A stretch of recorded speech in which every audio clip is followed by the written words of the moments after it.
Is this not tonight? Tonight we start reading Slime Squad, the Fearsome Fists. Don't you? We'll see how you think of it. Let fear disappear. The Slime Squad is here.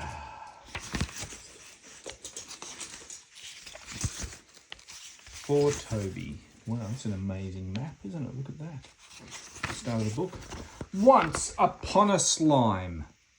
The old rubbish dump was a long way from anywhere. It stretched out as far as the eye could see. A mucky, dusty, smelly, rusty landscape of thousands of thrown away things. It had been closed for years. Abandoned. Forgotten. Nobody ever came here. Few people even knew it existed, so there was no one around to wonder who had built the slightly crooked house beside the rubbish dump, or to ask why they had moved away again in such a hurry. There was no one around at all, apart from the monsters. There were thousands of them living here, millions maybe, bright and bold and curious creatures no bigger than a finger, who did not think of the old rubbish dump as a rubbish dump at all. To them, it was a whole wide and wonderful world of whiffy possibilities. They called it Trashland. These miniature monsters didn't know where they had come from. They didn't know what they had come from. And they certainly didn't know why. But they knew that now they were here, they wanted to make the most of it. So with knowledge they found in thrown away human books, they got busy inventing the things they needed. They built villages, towns and cities. They worked hard at monster jobs and played hard at monster hobbies. As the years went by, Trashland became a bustling, happy place where the little monsters lived in peace and where crime was almost unheard of. And then one day, Chapter 1, a shaggy Plog story. Plog, the monster, woke up in his soggy shoebox home. Sunlight streamed through a big crack in the sewer pipe where the shoebox had washed up long ago.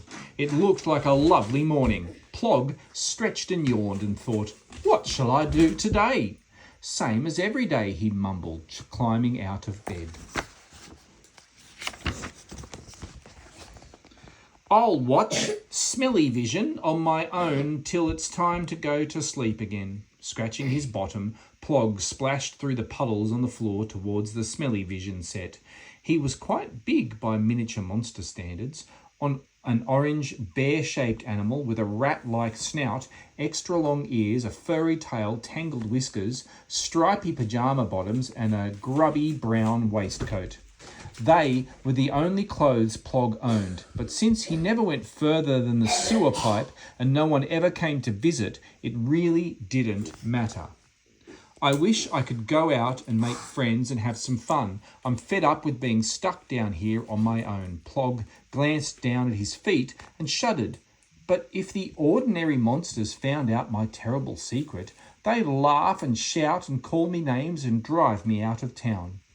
Just as Plog reached the Smelly Vision set, his stomach rumbled noisily. "Raw, blah, blah, blah," he sighed. He couldn't afford proper food because he didn't have a job. Instead, he ate whatever meals he could put together from stuff he found in the broken sewer pipe, mostly rat hairs and flies' legs in seagull poo sauce, which tasted pretty horrid, but at least stopped his tum from rumbling.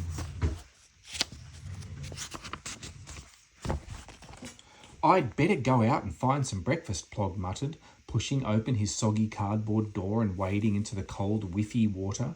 A little way down the sewer pipe, he found a squashed bit of earthworm. He didn't really fancy that, so he pressed on. A mosquito's wings stuck out temptingly from the scummy water, but again he splashed onwards, enjoying the feel of the sunlight that shone through the cracks in the concrete onto his hairy face. With a thrill, he realised he was nearly at the end of the pipe. It led to the rusty foothills of the Tin Can Mountains, an area of great natural beauty with its gigantic teetering piles of dented drink containers. Sometimes Plog came here in secret to watch the native spongy monsters go about their business. Cautiously he peered out and saw a quivering old lady monster. He recognised her wrinkled purple face and enormous bottom. "That's Miss Bumflop," he murmured with a frown. "Oh, funny, her pet aunt's not with her. She normally takes him everywhere." "Help!" Miss Bumflop wailed suddenly. "Oh, help, help, help, help, help, help, help, help, help!" Sounds like she needs help, thought Plug, gulping hard.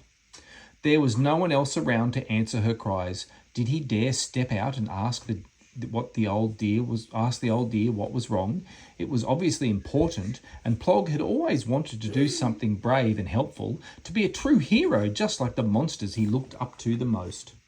His idols were called Ferp, Zill, and Danjo, better known as the Slime Squad. These extraordinary characters had special slimy powers and were famous all over Trashland. Very few monsters had useful slime or the skill to handle it well, so the squad was rarely out of the news, and Plog had filled dozens of scrapbooks with pictures and write-ups of their exploits. Whenever a monster was in trouble, no matter where or when or how or why, the slime squad would somehow know and show up to make things better. "Help!" wailed Mrs. Bumflop, her arms waving wildly in the air. "Whoever will help me!" "I will," Plog whispered, his fur wet with sweat, willing himself to overcome his fear and step outside into plain sight. I will. Help is at hand, madam," came a crook from on high, and the next moment a pale yellow frog thing wearing oversized metal underpants and a golden crash helmet with a spinning radar dish poking out of the top bounded up with a clatter. Plog's jaw dropped so far it bounced off the bottom of the sewer pipe. "No way," he breathed. "It can't be." But somehow, incredibly, it was. "Let fear disappear," the frog monster declared. "The Slime Squad is here."